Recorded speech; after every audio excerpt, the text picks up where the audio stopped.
இப்போ நீங்கள் 4 மணிக்கு எந்திரிக்கிறத இப்போ நீங்கள் கஷ்டம் நினைக்கிறீங்க.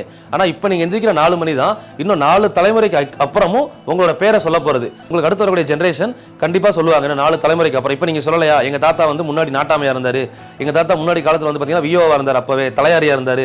அந்த மாதிரி இதுக்கப்புறம் உங்களுக்கு அடுத்து வரக்கூடிய ஜென்ரேஷன் இன்னும் 2-3 ஜென்ரேஷனுக்கு அப்புறம் கூட எங்கள் தாத்தா அந்த காலத்திலே விஓ ஆனார். ஸோ இப்போ குரூப் 2 ஆனீங்கன்னா ரிட்டையர்ட் ஆகும்போது ஐஏஎஸ் கேடர் வந்துருவீங்க, அந்த காலத்திலே கலெக்டராக இருந்தார். இந்த மாதிரிலாம் உங்களோட ஜென்ரேஷன் உங்களை பேசுவாங்க. அதுக்காக தான் இப்போ 4 மணிக்கு எந்திரிக்கிறீங்க. 4 மணிக்கு எந்திரிச்சு கஷ்டம்லாம் படலை, 4 மணிக்கு எந்திரிச்சு உங்களோட ஃபியூச்சரை கட்டமைக்கிறீங்க. அதனால இந்த காலத்தை வந்து கஷ்டம் நினைக்கவே நினைக்காதீங்க. இது மாதிரி காலம் கிடைக்காம எவ்வளவோ பேர் கஷ்டப்படுறாங்க. நீங்கள் 4 மணிக்கு எந்திரிச்சு படிக்கிறது கஷ்டம் சொல்றீங்க, சில பேர் நைட் ஷிஃப்ட் போயிட்டு 4 மணிக்கு எந்திரிக்க முடியாதவங்களும் இருக்காங்கல்ல. ஸோ அதனால கரெக்டாக கொடுக்குற வேலையை ப்ராப்பராக பண்ணி நான் சொல்றதை கரெக்டாக ஃபாலோ பண்ணீங்க அப்படின்னா கன்ஃபார்மாக அச்சீவ் பண்ணுவோம். சரிங்களா?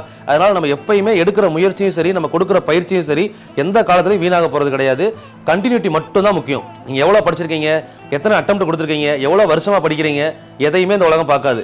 நீங்கள் பாஸ் பண்ணீங்களா, ஜாப்ல இருக்கீங்களா, வெற்றி பெற்றீங்கன்னா நீங்கள் சொல்கிற கருத்தை கேட்கறதுக்கு 1 லட்சம் பேர் காத்திருக்கான். அதே வெற்றி பெறாத வரை நீங்கள் எவ்வளோதான் கஷ்டப்பட்டிருந்தாலும் அதை சொன்னால் ஒருத்தன் கூட திரும்பி பார்க்க மாட்டாங்களே. அதனால திரும்ப திரும்ப உங்கள் டார்கெட் ஒன்று தான், சக்ஸஸ். அதை தாண்டி வேறு எதுவுமே இருக்கக்கூடாது.